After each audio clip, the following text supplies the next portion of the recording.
as adopted children. I don't know about you, but when I was little, I thought it might be cool to be adopted. I don't know what the romantics of it was all about, but it could be cool to be adopted. And when you imagine being adopted, guess what? You get to imagine who your adopted parents are going to be. I had the least ideal dad of all dads. I would fantasize being a child of one of my friends' dads.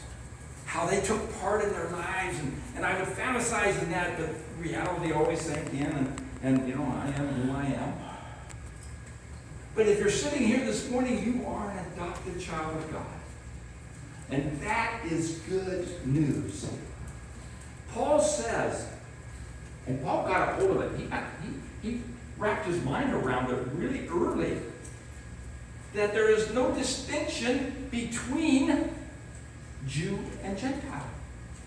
There is no distinction between races. There's no upper class, middle class, or lower class. We are all equal. As I told you, I have a couple friends who were adopted, and in their adopted families, they were equal with the rest of the kids. They were equal. Before we had our son, we talked about adopting some children.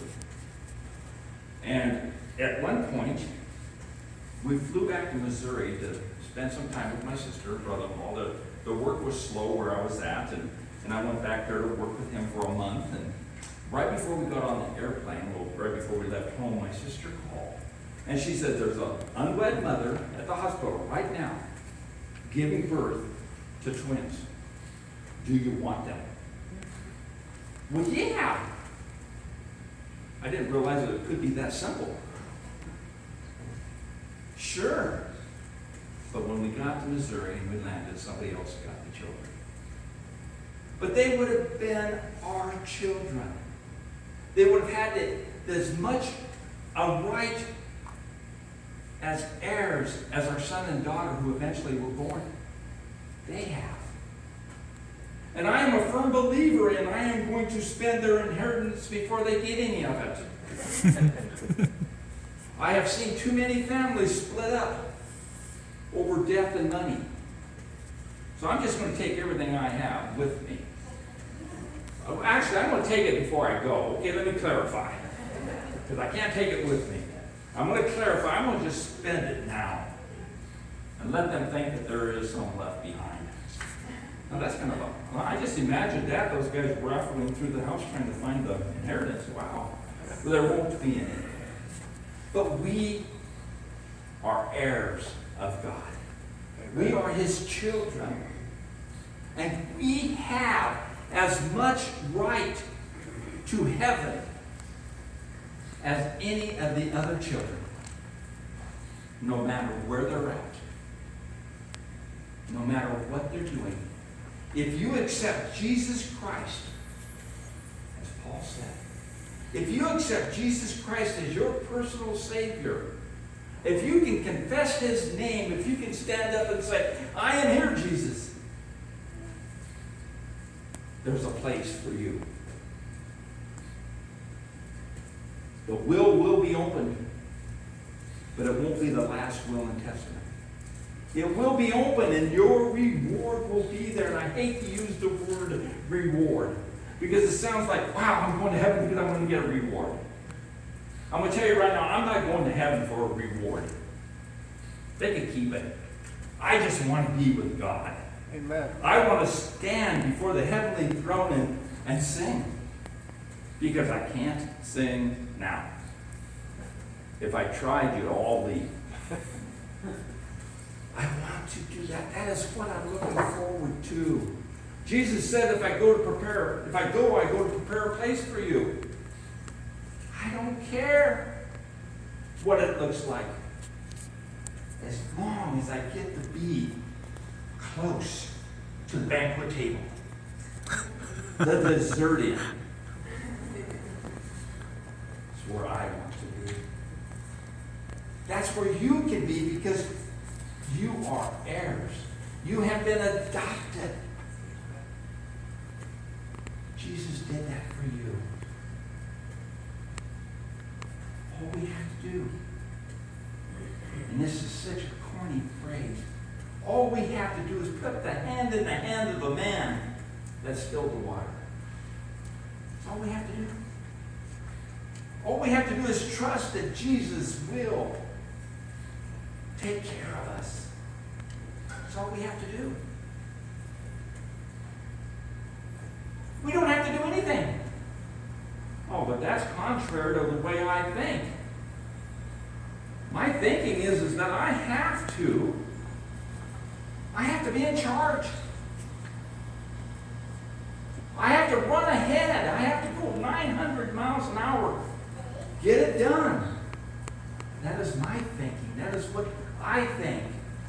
But I have learned that that's not the way it is with my inheritance. It's mine just by the acceptance. Just by the acceptance. Just by saying, Father, I'm here. Take me. Use me. Abuse me. Do whatever it takes. But I want to be in that number.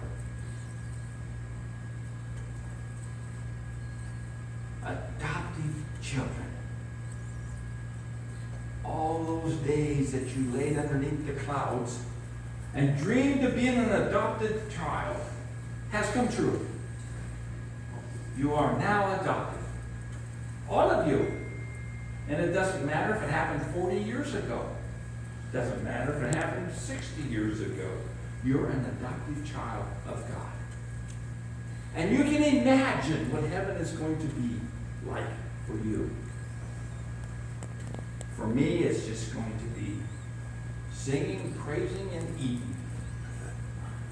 Not necessarily in that order. But adoptive. That means that somebody loved you. Somebody stepped up. Our son was born. It was just a natural thing. My friends, they were adopted because somebody wanted them. It wasn't necessarily that they wanted to make their life better. Oh, these children are coming out of a bad situation. Let's adopt them so they'll be better. You know, their parents adopted them because they loved children, and they looked at that little infant and they go, wow, isn't this one cute? Sort of like picking up puppies, maybe. Wow. But somebody wanted them. And somebody did something to get them. It's not as easy as my sister calling and saying, would you like the twins? You know, there's a process that you have to go through now to make sure, I guess, you're going to be a good parent. I don't know. I'm not going through the process. I have 3 grandchildren, and that's enough children. But I do love kids. But Jesus paid the price. Jesus stepped up. Jesus did what it took so that you and I could be heirs to the kingdom. Parents step up and adopt children. Jesus stepped up so that we could be adopted. Some Bibles, some translations, and your translation might have said it that Jesus, or that God predestined. And we have to be careful with that word of predestined. All that means is that God made a plan available for us if we choose. If we choose. And the cool thing about our adoption is that we choose. A baby, when they're adopted, they don't get to go, well, yeah, I kind of like those people too. You know, they don't know any difference. But we get to choose to accept those adoption papers. We get to choose whether or not we want to walk the streets of gold, walk through the gates of pearl, to go and look at the sea of glass,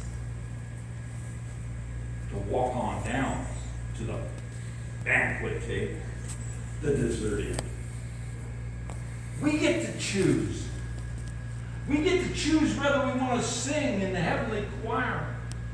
Carol says, when I get to heaven, I want to play with the Bengal tigers. Not me. Not me.